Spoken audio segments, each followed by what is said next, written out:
Fala pessoal, sejam bem-vindos ao podcast Cara dos Esportes. Gabriel Martins aqui para mais um episódio sobre NFL. Eu vou postar a primeira parte do programa aqui no feed aberto. A gente vai falar sobre nossas takes passadas 3 dias, 72 horas passadas após o término do draft. E a gente vai fazer um mock draft também de 2026. O João já preparou as escolhas.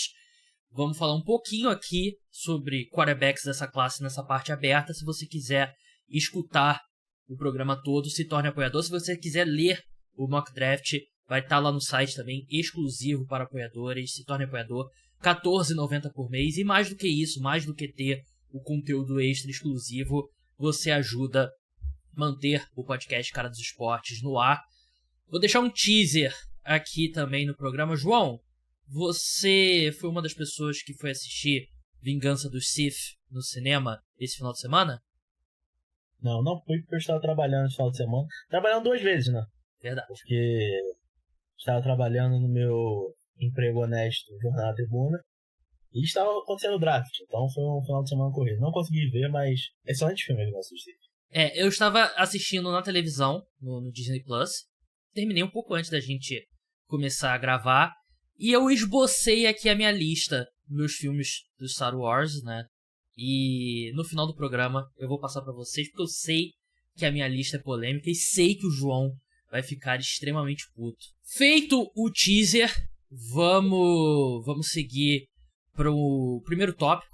A gente vai falar sobre o draft de 2026, mas antes eu sinto que esse período pra processar o que aconteceu é importante. E volta e meia tem algum evento, alguma coisa que acontece, que eu gravo sempre o podcast quando acontece o podcast emergencial e tal. E aí eu tenho um tempo aí pra refletir. Eu pedi pro João preparar ali também o que ele tenha pensado.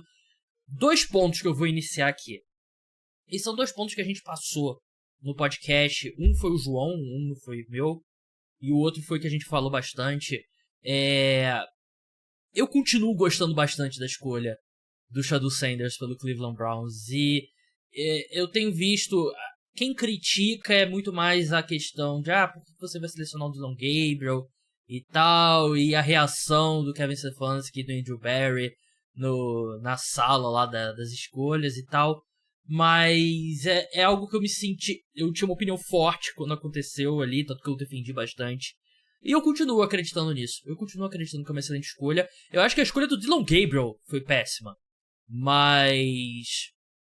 acho que os times, se tem uma coisa que a gente sabe, é que eles não conseguem mirar e acertar no cara, né? Então, melhor trazer várias oportunidades. E outra, que o João defendeu esse ponto, eu confesso que logo que acabou o draft não me sentia forte quanto a isso, mas talvez seja um efeito dos vídeos que eu vi do Will Campbell falando e tal, desde então. Eu gosto bastante dessa escolha, dessa classe dos Patriots. Me conquistou. E eu tô comprando o hype do Will Campbell, João. Eu não tudo que eu tenho visto e... tudo bem, muito é hype mesmo, porque é ele falando, eu vou morrer pelo Drake May e tal. Mas ele foi um baita tackle em LSU. Eu acho que ele vai ser um grande tackle. O Trevion Henderson também. Eu acho que ele vai ser um running back muito bom. E o wide receiver deles que eles selecionaram também, que me fugiu o nome, que eu sei que você gosta, João, particularmente bastante dele. Eu gosto. Isso. Karen Williams. Eu gosto bastante dessa classe do New England Patriots mesmo. Eu acho que eu tinha algumas ressalvas logo no sábado à noite. Mas quanto mais eu venho lendo e escutando opiniões e me informando, mais eu gosto. Eu acho que pode ser daquelas classes especiais que a gente olha daqui pra frente e fala, draft de 2025, os Patriots saíram com fulano, ciclano, esse. Imagina uma classe dessa. E já tinha o Drake May, então... vou dizer, os Patriots vão vencer a AFC Leste. Não vou tão longe assim. Mas eu acho que pode ser uma classe... tipo aquela classe de 2017 do Saints. Justo, eu concordo. Eu acho que... E uma coisa que é interessante na casa dos Patriots, muitos jogadores A classe Sim. dos Saints era boa, mas era tipo aqueles jogadores e acabou 100% deles sendo bons. A classe dos Patriots tem 10 jogadores, então é muita chance pra você acertar. E a gente fala isso no draft da NFL aqui. A melhor estratégia é você ter mais chances. Ah, não, vou trocar aqui no topo da 4ª rodada para selecionar o meu cara. As chances são que se você selecionar 2 caras, um deles vai ser melhor que o cara que você queria na frente. Então, eu gosto também disso na classe dos Patriots. E uma coisa que eu acho que a gente não citou no último podcast, depois eu fiquei, pô, que vacilo. Uma classe que eu gostei, Arizona Cardinals.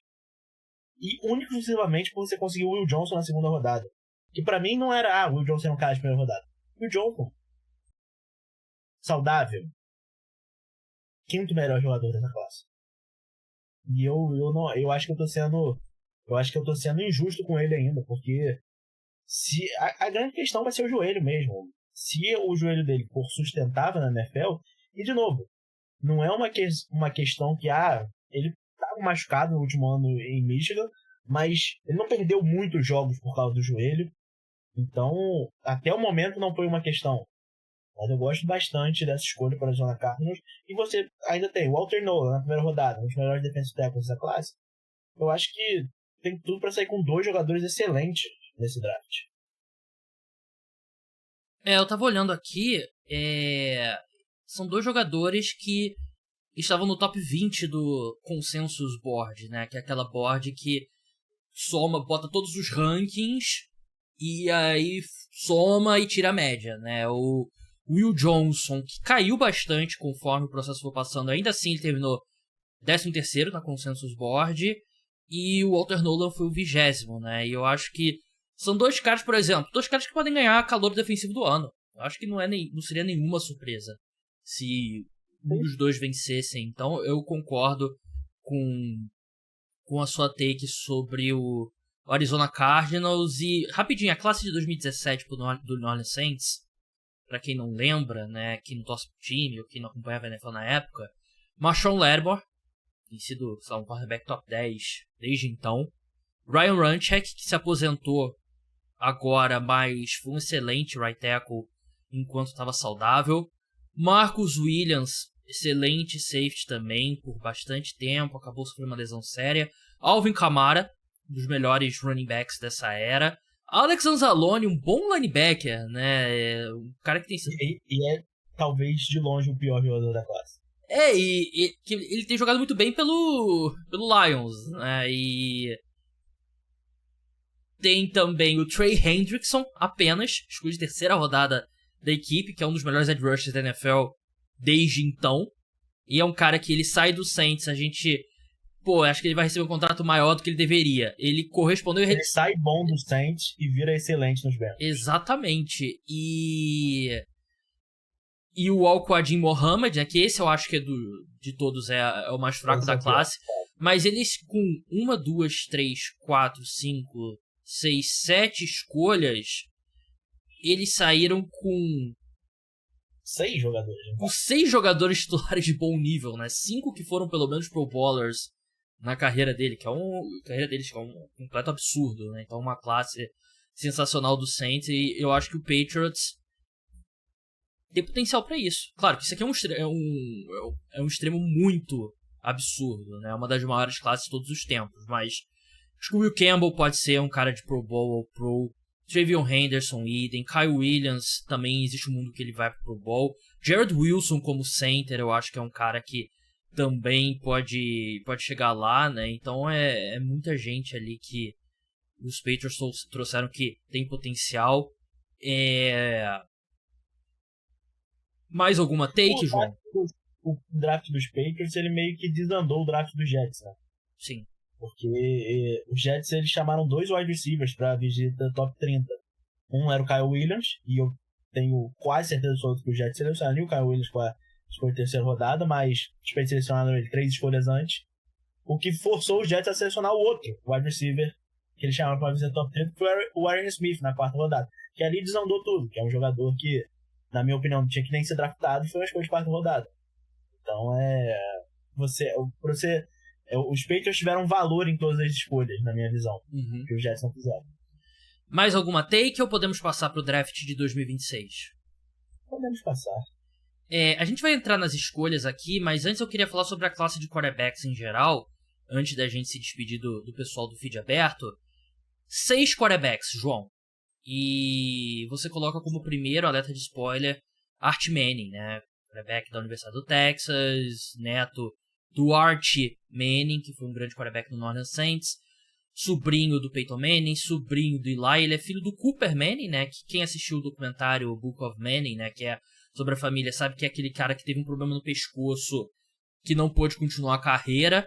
Ele chegou a ser recrutado e fechou com o Ole Miss, né? Mas aí acabou que ele não pôde jogar, ele é o filho dele. Ele é o mais talentoso da classe, né, João? Mas eu acho que é 50-50, talvez menos do que isso que ele saia nessa classe, né? Porque ele recebe um valor pesadíssimo de NIL, né? Ele é um dos jogadores que mais recebe patrocínio, né, no futebol americano universitário. E ele já é rico pra cacete, né? Porque além da família dele ser muito rica, tudo bem, o pai dele, dos 3, é o menos rico. Sim, mas ainda assim é muito rico. E foi político, né, no estado de Louisiana e tal. Então é um cara que tem muito dinheiro. E a família Manning, todo mundo ficou todos os anos, né, no futebol americano universitário, né? O Peyton e o Eli saíram como seniors, né, que é o último ano.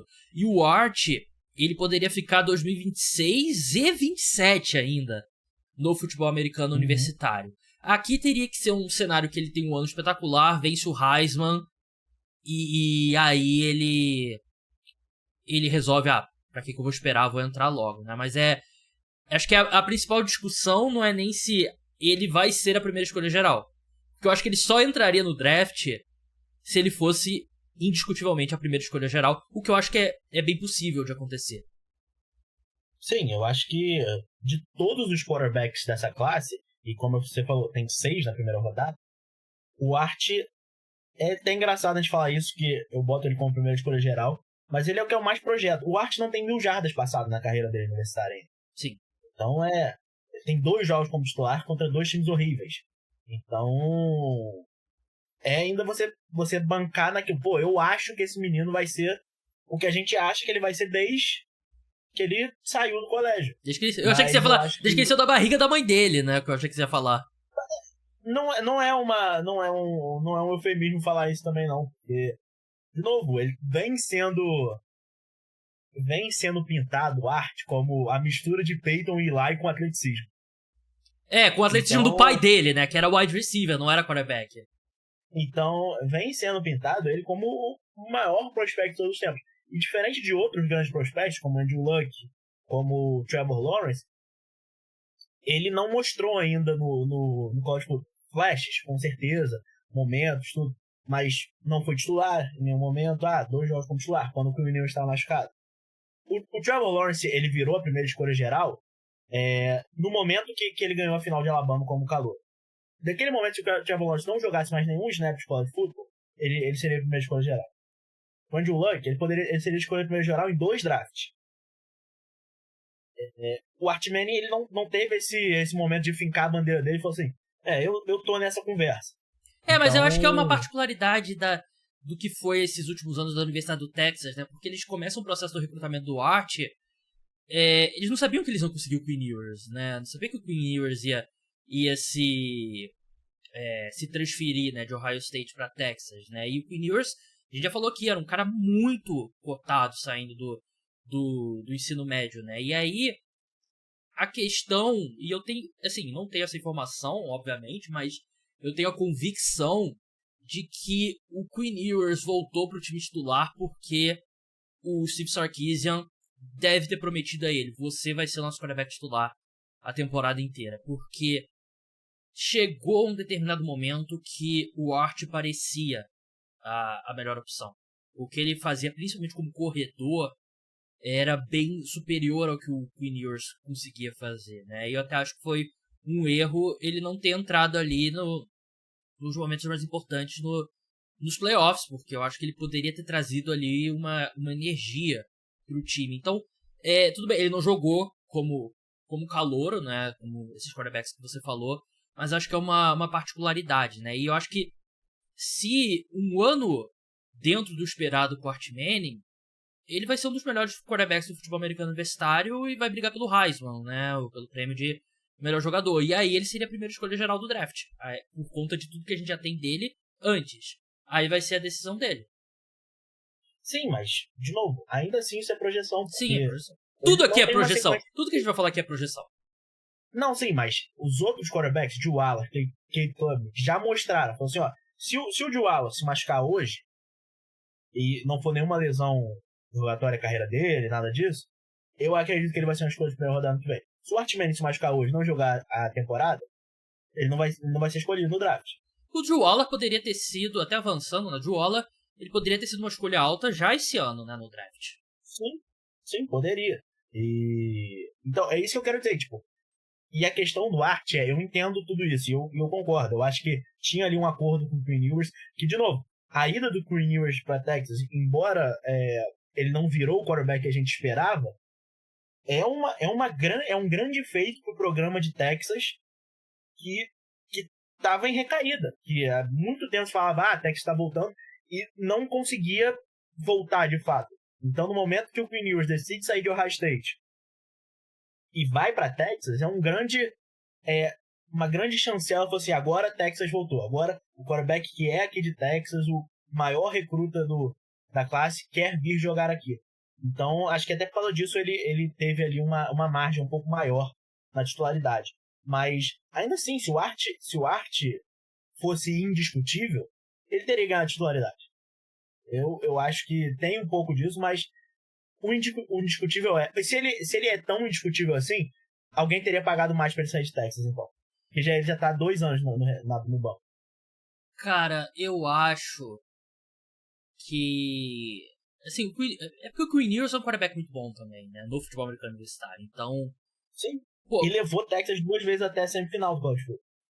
Teria que ser uma diferença muito gritante pro Steve Sarkisian. Pô, Quinn Ewers, eu te prometi aquilo, mas esquece, você vai pro banco. Acho que Então, eu acho que nas oportunidades que o Arch teve, ele não conseguiu fazer essa diferença tão gritante. Mas aí eu acho que, a diferença... Você fazer uma diferença tão gritante pra um nível básico que já era muito alto do Quinn Ewers em Texas, eu acho que era irreal, assim. Acho que teria que ser, sei lá, o Cam Newton em 2010 com Auburn, né? Teria que ser algo do tipo. Trevor Lawrence.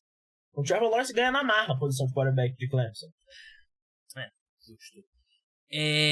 Vamos passar agora para as escolhas de fato, né? A gente falou do Drew Waller. E só um detalhe que eu não queria perder do Arch Manning. Uhum. E outra coisa. Você é hater do Arch Manning, né? Definido. Eu sou mais fã do Quinn Ewers. Mas... Outro detalhe. Tudo bem que explodiu espetacularmente na cara de Shador e Deion Sanders esse ano. Mas eu tenho quase certeza, se for o Cleveland Browns, o Arch não sai. Porque se tem um jogador que, de novo, como o Shador falou que queria fazer, que vai escolher onde ele vai jogar, é o neto da família Manning. Cleveland, Jets e Chargers pode tirar da... Eu acho que tá por aí. Porque, de novo, se o Arch, ele for, de novo, ele vai sair do draft se ele for um dos melhores jogadores de college football. Que aí ele vai ser uma escolha alta. Uhum. Se ele for isso, Cleveland tá lá no relógio e demitiram o Kevin Stefanski e contrataram um cara ruim. Não vai sair esse ano, porque não perde muita coisa monetariamente. E a família Manning já mostrou que a gente vai fazer o que é melhor pra ele. Tem uma brincadeira, né, no Pardon My Take, né, que é aquele podcast famoso dos Estados Unidos. Eles falam que o Arch Manning, né, o avô dele, é o comissário da liga dos bastidores, né, que o Roger Goodell é só o cara ali, a testa de ferro, né. Mas eu falei Jets e Chargers porque o Eli recusou, né, ele ser draftado pelos Chargers, né, através do pai dele, e os Jets, eles tinham a primeira escolha geral do ano anterior ao Peyton Manning entrar no draft, né, e aí o Peyton Manning resolve voltar mais um ano pro futebol americano universitário. Se ele tivesse saído um ano antes, como era possível, não era tão comum na época, mas era possível, o Peyton Manning teria ido pro New York Jets. Então... Sim, E eu acho que a história, principalmente do Eli, que do Peyton é mais especulação, Sim. mas do Eli, que é comprovada, é a única na história que deu certo. É A verdade. gente vê, não, o Trevor Lawrence tem que fugir Não, dos ele e o John Jaguars. Elway. Ele e o John Elway. John Elway. Não, o Shador vai pra onde a gente quiser. Todos eles ou foram pro time que tava com a primeira escolha geral, ou se ferraram, que nem o Shador se ferrou no final de semana passado. Então mas de novo, é a família. É a família. Então, eu acredito que a situação que o Arch Manning vai ser uma situação boa. Não tô falando que eles vão escolher a situação, mas se ele sair, é porque é um time pré-aprovado que tá com a primeira escolha geral. O João tá meio Dominic Toretto, né? Falando da família. A família importa. O Arch Manning é o Tony Soprano da NFL. Bom ponto. Que ninguém pegou porque ninguém assiste Sopranos aqui no Brasil. Tá de brincadeira que ninguém assiste Sopranos. Só você. Você e Vitor Buratini. Vitor Buratini também. Melhor série já feita. Succession é filme, então. Não, Succession só existe porque Sopranos existiu. E aí? Não quer dizer que seja melhor ou pior. Não, Sopranos é melhor. Você colocou Drew Waller, quarterback de Penn State, sendo o segundo quarterback. O Garrett Nussmeier, de LSU, sendo o terceiro. Ele que é um cara que tem muito a ganhar esse ano, né? Foda a comparação, né? Mas a gente viu o Jaden Daniels indo muito bem ali no último ano dele com a LSU. Antes disso, o Joe Burrow indo muito bem no último ano dele em LSU. Pequena pressão, né? Expectativa baixa, né? Ele ter que corresponder a esses dois caras. Sim. E com um nível de armas talvez menor que talvez não, com certeza menor que os outros dois, mas Garrett Nussmeier, diferente de Joe Burrow e Jaden Daniels, ele não é aquele cara que ele fez o caminho dele pelo college football e chegou em LSU pra resolver. Não, ele tá em LSU desde o início da carreira dele. Ele foi reserva de Jaden Daniels. E era outro cara que poderia ter saído ano passado. E não sei se ele seria uma escolha de primeira rodada, mas ele estaria ali. Principalmente numa classe ruim, ele estaria ali na briga. Não sei. Eu sinceramente, eu considero ele um prospecto melhor que o Tyler Shough, por exemplo. Que foi o terceiro quarterback draftado. Sim. Então é outro cara que poderia sair, mas talvez seja o mais pronto de todos, porque tá chegando no seu 5º ano de college football, né? Você colocou o Cade Klubnik, né, de Clemson, indo pros Colts, a 10ª escolha. O Nico Imaliva, agora de UCLA, né, que teve uma passagem conturbada por Tennessee, mas era um baita prospecto saindo do colegial. E o Lanoris Sellers, indo de South Carolina do Pittsburgh Steelers. Mas agora eu me despeço do pessoal no feed aberto. Se torne apoiador, link tá na descrição. Vamos crescer esse número de apoiadores, ajudar o podcast a continuar crescendo. Não é barato ter João Eduardo Dutra participando aqui do podcast. Eu fiz Pix pra você aí, inclusive. Não vi ainda, mas acredito na sua integridade. Obrigado. Porque o João, da penúltima vez, deu um problema com o Pix que eu tive que fazer um Pix pra ele. Aí eu programei, aí deu um problema, ele ficou me cobrando. Aí foi uma coisa muito feia.